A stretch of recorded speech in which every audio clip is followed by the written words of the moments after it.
नमस्कार। आज हम करंट के अगले टॉपिक को देखेंगे कि उसमें कैसे कैसे आगे मार्च का है। तो पहला है कि महिला प्रीमियर लीग WPL का आयोजन मुंबई में किया जाएगा। इसके सारे मैचेज मुंबई में ही खेले जाएंगे। 2 स्टेडियम है वहाँ, DY पाटिल और ब्रेबॉन दोनों में ही ये मैच खेले जाएंगे। महिला प्रीमियर लीग खेला जा रहा है। इसमें 5 टीमें हैं। पहली बार महिला प्रीमियर लीग जैसे IPL है, इंडियन प्रीमियर लीग, उसी तरीके से महिला प्रीमियर लीग है WPL वुमेन्स प्रीमियर लीग। तो इसमें 5 टीमें हैं। 5 टीमें में कौन कौन कप्तान है इनके बारे में जान जाते हैं। तो रॉयल चैलेंजर बैंगलोर, इसकी कप्तान है स्मृति मंधाना। भारत की बहुत अच्छी बल्लेबाज हैं, ये भारत की हैं। इस IPL में यानी कि WPL में सबसे महंगी कोई खिलाड़ी बिकी हैं तो 3.40 करोड़ में स्मृति मंधाना बिकी। किस टीम के लिए हैं? ये बैंगलोर के लिए, रॉयल चैलेंजर बैंगलोर, जैसे विराट कोहली जिस टीम के हैं। यूपी वॉरियर्स, इसकी कप्तान है एलिसा हीली, ये ऑस्ट्रेलिया की हैं। मुंबई इंडियंस, हरमनप्रीत कौर, ये भारत की हैं। हरमनप्रीत कौर भारत की हैं। मुंबई इंडियंस ने ही इस बार WPL को जीता है। गुजरात जायंट्स की कप्तान है बेथ मूनी, ये ऑस्ट्रेलिया की हैं। और दिल्ली कैपिटल्स, इसके कप्तान हैं मेक लेनिंग, ये भी ऑस्ट्रेलिया के। यानी कि 5 टीमों में से 2 टीम की कप्तान मुंबई और बैंगलोर की कप्तान भारतीय हैं। एक की स्मृति मंधाना है और एक के हरमनप्रीत कौर है। बाकी 3 ऑस्ट्रेलियाई हैं। तो ये पूछेगा जरूर एग्जाम में कि कौन किस टीम की कप्तान है। तो इस बार कौन जीता है? इस बार जो है सो मुंबई ने ये खिताब जीता है। रेपो दर है 6.50, रिवर्स रेपो दर है 3.350 और बैंक रेट है 6.75। जब भी रेपो दर होता है रिवर्स रेपो दर से ज्यादा होगा। 65वें ग्रैमी पुरस्कार 2023 ग्रैमी किस क्षेत्र में दिया जाता है? ये ग्रैमी संगीत के क्षेत्र में दिया जाता है। तो भारत के रिकी केज को उनकी एल्बम डिवाइन टाइट्स के लिए सर्वश्रेष्ठ इमर्सिव ऑडियो एल्बम का पुरस्कार मिला है। ये भारत के एकमात्र ऐसे व्यक्ति हैं जिनको 3 बार ग्रैमी अवार्ड मिला है। ये कर्नाटक के रहने वाले हैं। तो बेंगलोर के भारत के रिकी केज को उनकी एल्बम डिवाइन टाइट्स के लिए सर्वश्रेष्ठ इमर्सिव ऑडियो एल्बम का पुरस्कार मिला है। एल्बम ऑफ द ईयर मिला है हैरिज हाउस को। ग्रैमी अवार्ड दिया था संगीत के क्षेत्र में। तो संगीत के क्षेत्र में आपको ये दुनिया का सर्वश्रेष्ठ, वर्तमान में सर्वश्रेष्ठ पुरस्कार माना जाता है संगीत के क्षेत्र में।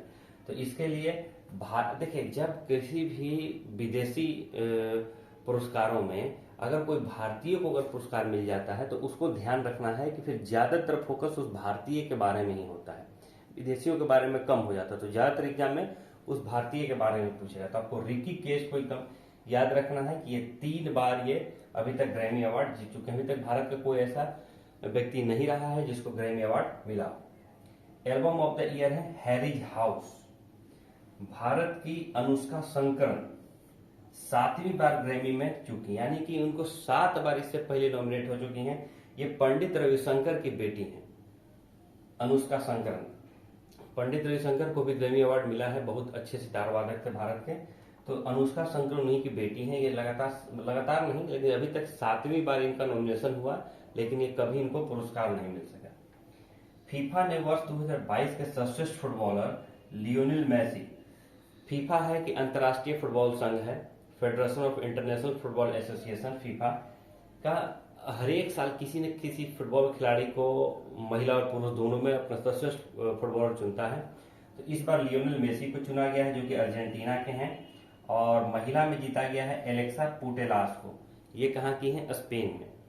तो लियोनेल मेसी कहाँ के हैं? अर्जेंटीना के। और एलेक्सा पुटेलास कहाँ की हैं? ये स्पेन के हैं। ये महिला है और ये पुरुष है।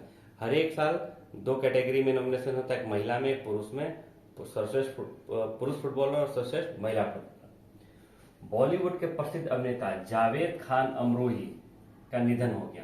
अब ये काफी फिल्मों में काम किए हैं, हास्य अभिनेता भी थे इनका। एक बार आप देख लीजिए,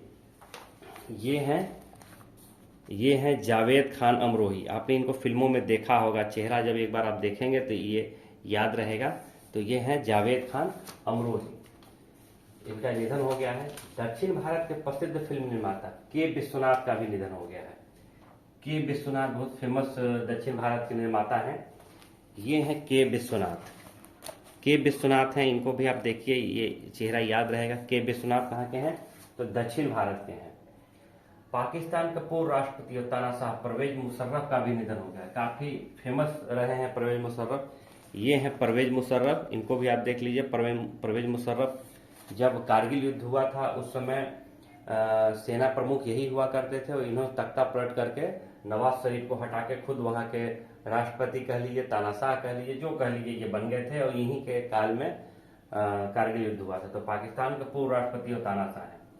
दक्षिण भारतीय सिनेमा के पार्श्व गायिका वाणी जयराम, जिनको आधुनिक भारत की मीरा कहा जाता है, के निधन हो गया है। 2023 में इनको पद्म विभूषण पुरस्कार मिला था। अब ये कौन है? ये है वाणी जयराम। इन्हें आधुनिक भारत की मीरा कहा जाता है था, मतलब दक्षिण भारतीय फिल्मों की ये पार्श्व गायिका क्या होता है? जो पीछे से जो गाते हैं। हालांकि जितने भी गायक हैं सब पार्श्व गायक ही कहलाते हैं। तो जैसे हीरो आगे या हीरोइन आगे मुंह चलाती है और पीछे से वो साउंड आता है जो कि किसी गायक या गायिका का होता है। तो ये पार्श्व गायिका थी। भारतीय सिनेमा में इनको आधुनिक भारत की मीरा का खिताब दिया गया था, जिनका निधन हो गया। इस संजोग की बात नहीं है कि जनवरी में ही इनका निधन हो गया, और जनवरी में ही इनको जिस समय पद्म विभूषण की घोषणा हुई उस समय ये जीवित थी। भारत के 3 पुरस्कार हैं। नागरिक सम्मान, जिसमें आपको भारत रत्न है, फिर पद्म विभूषण है, फिर पद्म भूषण है, पद्म श्री है। इनको आपके नाम के लंबाई के अनुसार याद रख सकते हैं। भारत रत्न तो सबसे बड़ा हो गया, उसके बाद पद्म विभूषण, विभूषण एक बड़ा नाम है, फिर है पद्म भूषण, उससे छोटा नाम है, फिर है पद्म श्री, सबसे छोटा है। यानी कि भारत में इनको पद्म विभूषण मिला था, यानी कि भारत रत्न के बाद इनको पुरस्कार मिला था। भारत के पहल पर 2023 को संयुक्त राष्ट्र संघ पौष्टिक अनाजों के लिए अंतर्राष्ट्रीय वर्ष मना रहा है। ये भारत के पहल पे किया गया है कि भारत ने संयुक्त राष्ट्र संघ में प्रस्ताव रखा कि 2023 को पौष्टिक अनाजों का अंतर्राष्ट्रीय वर्ष मनाया जाए। हर एक साल संयुक्त राष्ट्र संघ कोई न कोई वर्ष मनाता है। जैसे किसी भी चीजों को प्रमोट करने के लिए, बढ़ावा देने के लिए अंतर्राष्ट्रीय दाल वर्ष भी मनाया गया था। तो इस तरीके से पौष्टिक अनाज होते हैं, यानी कि जो पौष्टिक अनाज है उनको ज्यादा से ज्यादा दुनिया भर में ये मनाया जाएगा। 193 देश संयुक्त राष्ट्र संघ में है, तो 193 देश जो हैं वहां पर जागरूकता फैलेगी कि पौष्टिक अनाज का ज्यादा से ज्यादा उत्पादन करना है, ज्यादा से ज्यादा इसका सेवन करना है। इसके लिए संयुक्त राष्ट्र संघ हर एक वर्ष कोई न कोई एक थीम रखता है। तो इस बार पौष्टिक अनाजों के लिए अंतर्राष्ट्रीय वर्ष रखा है, और ये किसकी पहल पर रखा गया है? भारत की पहल पर रखा गया है। विक्ट्री सिटी किताब है, प्रसिद्ध पुस्तक है।